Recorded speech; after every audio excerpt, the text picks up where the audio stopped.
I'm interrupting this video as well. If you haven't seen the construction of the cottages, please check it out here before moving on to this painting one. But either way, please enjoy the video. Thanks. That's the cottages all built and they are looking really good. Now it's time to start painting them with some acrylic paints and I'll make them look great. I'm going to use a simple colour palette, an off-white for the walls, brown for the timbers and grey for the roof. I'll put some paper down to protect my workspace, then I'll start painting the walls with some buff titanium. Remember to paint the internal walls of your cottage if you have the removable roof.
With the base coat of the paint on the walls, I'll now paint the roofs, and for them I'll use some neutral grey paint.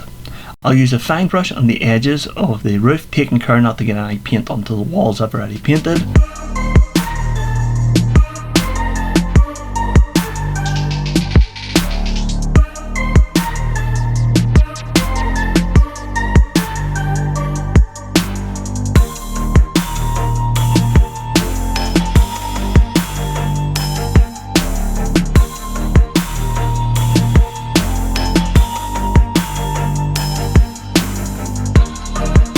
With all the edges done, I'll use a larger brush to paint the rest of the roof.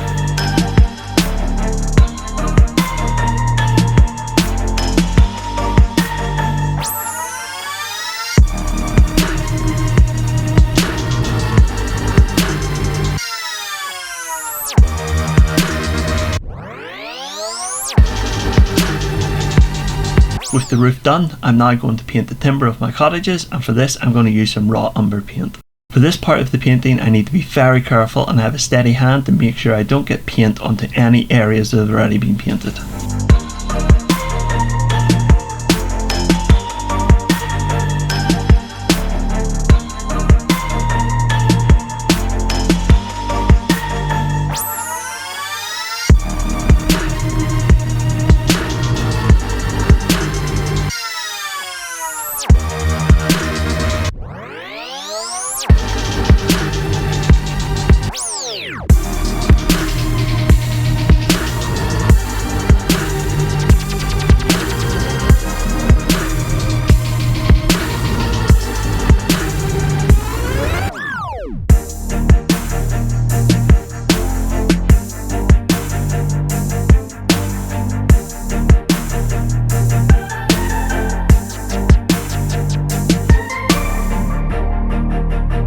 Here's both cottages with the base coat painted onto them, and they look really good and I could use them right away if I wanted to. But I'm going to add some weather, dirt and grime to my cottages to make them look a bit more lived in. I'll use some burnt umber paint which I'll add some water to create a wash, which then I'll paint onto the cottages. With the wash made, I'm just going to paint the brown into areas where I think dirt and grime would gather, like here on the ground level.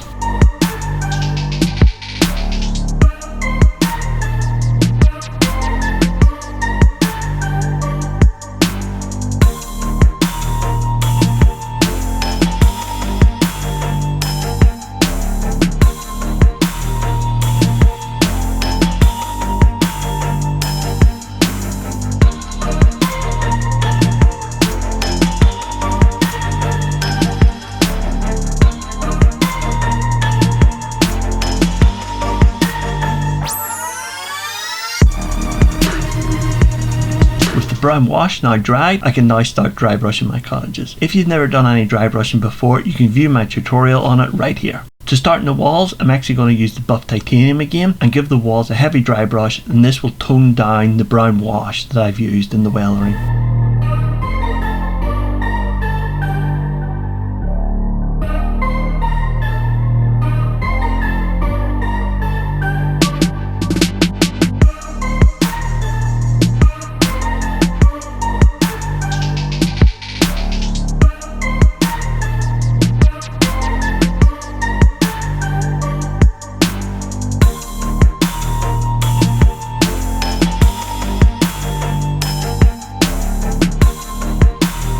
Whilst I'm dry brushing the walls, I'm not too concerned about getting paint onto the wood timbers, as I will be painting them shortly and can cover up any areas where I got paint onto them.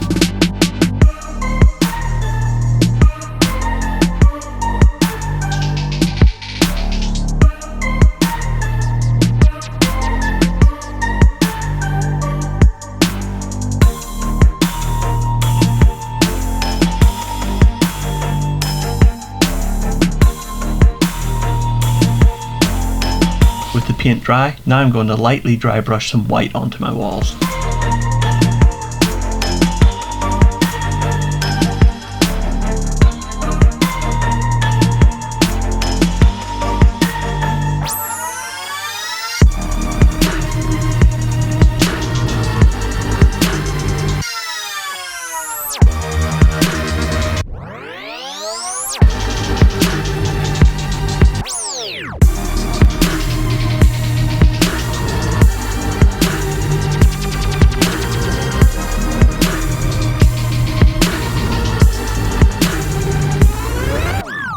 That's the walls completed. Now I'm going to paint the timbers. I've already gone over them with some more raw umber. I'm just going to use a lighter shade of brown and a smallish flat paintbrush, which I'll use to lightly dry brush all the wooden timbers.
Now I'm going to paint the window panes. The easiest way to paint this is just paint them black and then add a few lines of white paint to represent the glass. I'm using a small brush with a good tip, and I'll just paint them black, remembering to also paint the internal glass panes as well.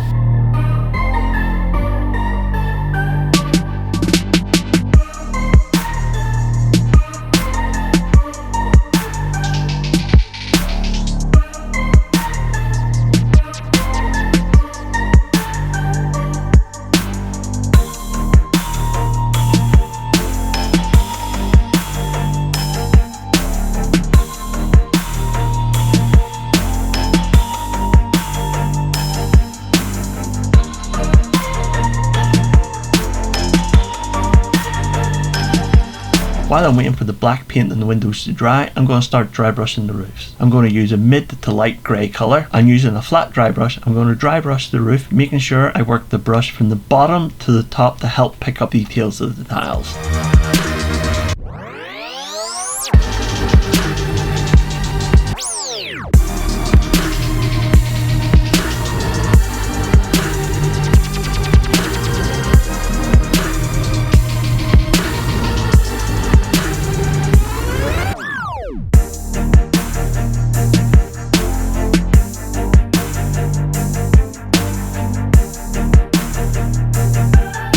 When painting around the chimney, be careful and try not to get any of the grey paint onto it.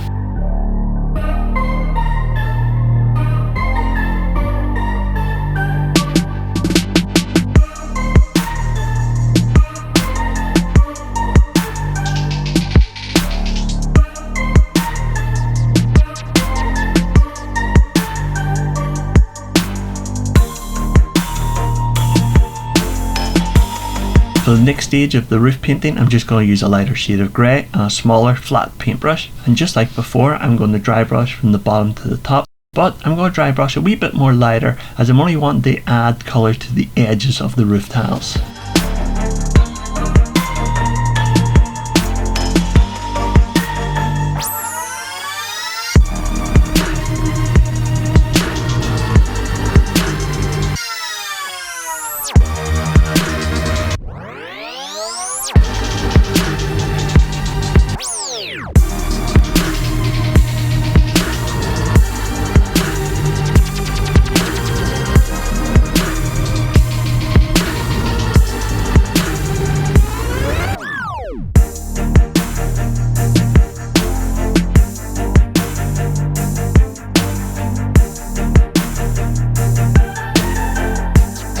Cottages are almost done, and the last thing I want to do is paint some thin white lines onto the windows to represent the glass panes. I'll use some white paint and a brush with a fine tip. I'll paint the white lines going diagonally over the pane, and if you add another wee line say to the top and bottom of that, it creates a really good effect. And also make sure that all the lines in your windows are all going in the same direction.